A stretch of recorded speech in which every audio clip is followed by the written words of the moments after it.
Hey guys, just a quick one today. I am doing my first New England IPA and I'm copying a recipe that's been kicking around from Timmi Jenkins, who is the man in the know when it comes to NEIPA.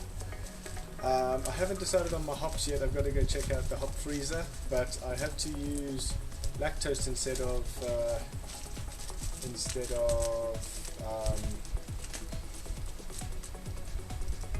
non-fermentable malt that he normally uses, so I'm hoping it gives me the body and mouthfeel that I should have got from that maltodextrin. We've already done the mash. We're going to aim for about a 6.5% here. The grain bill will obviously go in here and you can have a look. I'm going to go and get the hops ready now. Although I'm just going to do a 40-minute boiler. I've done a 3.5 hour mash. So it's just time to get onto the boil. I'm going to do a 40-minute boil and then do a hop stand as the first hop drop. Okay, pre-boil gravity. Look at the color. It's maybe a little bit dark. I'm not sure. But pre-boil gravity is 1042 at 45 degrees. So 1049, 1050. I'm way over on volume. I oversparged. I reckon something in the mid 1050s. Probably not a bad thing because I've only got one pack of yeast, so it might not be a 6.5% anymore, but maybe a 5.5%. So time to go weigh out the hops.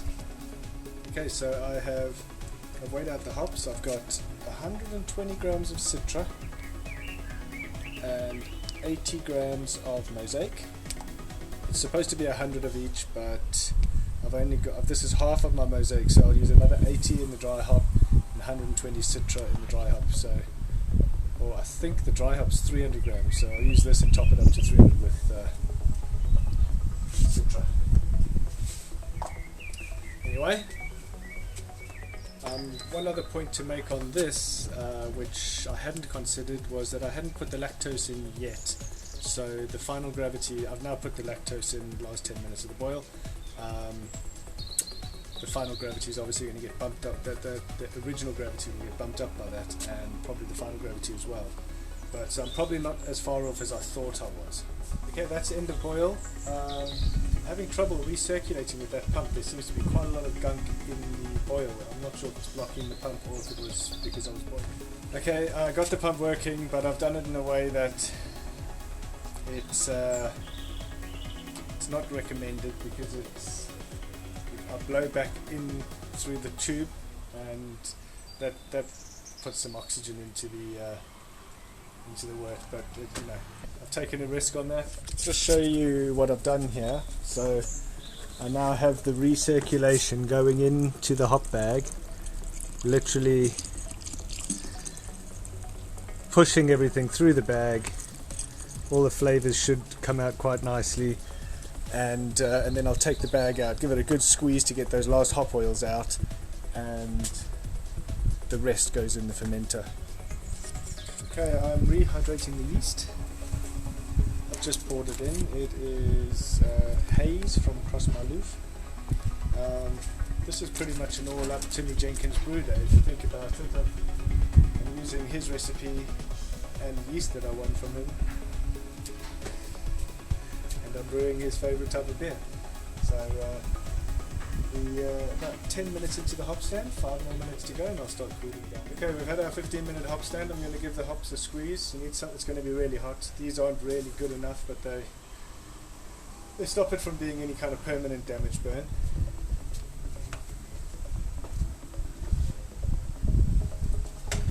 And I'll switch on the cooling again. Got the fermenter washed. I'm using the big one today from Brew. It looks like I should get about 32 or 33 litres in there, which is quite nice. I'll test the gravity after transfer. It's at about 68 and it's going down quite slowly now, so I'm going to just wash up the rest of my gear. So I've only got the kettle left to wash and the plate chiller. So getting there. Okay, we're still chilling, but can't see much through there. It's a little bit darker than I expected. Perhaps it's just not caught in the light or something. That in a pint glass is going to look like orange juice. So far so good.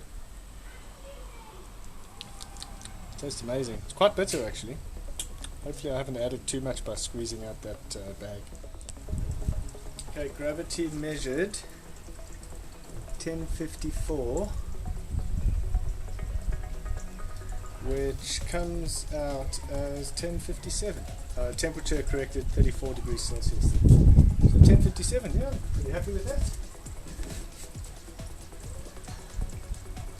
Bear in mind some of those points won't be lost because lactose is not a fermenter. Still cooling it down. Okay, I've just measured the temperature of the wort going back in on the recirc and it's 20 degrees, so I'm going to change it into the fermenter, but I'll keep it chilling because I'll try and get it down to that 18 for when I pitch the yeast. This yeast is 15 to 20 degrees fermentation range. Okay, so there she is going into the fermenter. I am still cooling with the water. The temperature differential is quite low now, so it starts by cooling really fast and then it gets slower and slower. Here's my yeast, rehydrated. I gave it a swirl a few minutes ago. I'm going to chuck that in now.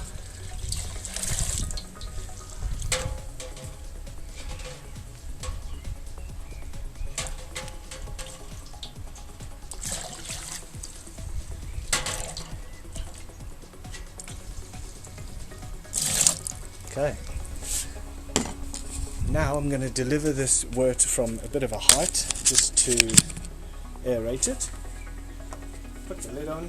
I'm looking at about 34 litres, I think, so maybe a little bit less if I leave the trub cone in the fermenter. We'll see how much I can get. For this NEIPA, I'm not that worried about clarity. There's no protofloc, no nothing, because I want it hazy and bright orange. Yeah, so I'll come back to you once it's all wrapped up. Okay, so we've got 31 litres in the fermenter. Got the skateboard here, and I'm going to wheel it to the garage on the skateboard because I'm getting old. I don't want to break myself. So that's about 38 kilos. It's about 100 yards. I could do it. I do it all the time. But you know, man invented wheel. Okay, so we are in the garage. We've got her tucked away. That's saying 18.3, and that's saying between 18 and 20, more 18. Oh, it could even have a bit of a 16 out there. So yeah, good temperature. Hopefully everything goes well. I just need to put the vodka in the old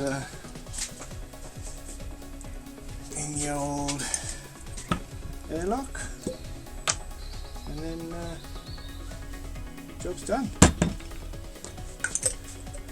That's too much, it'll bubble out by tomorrow. That's okay, it's vodka.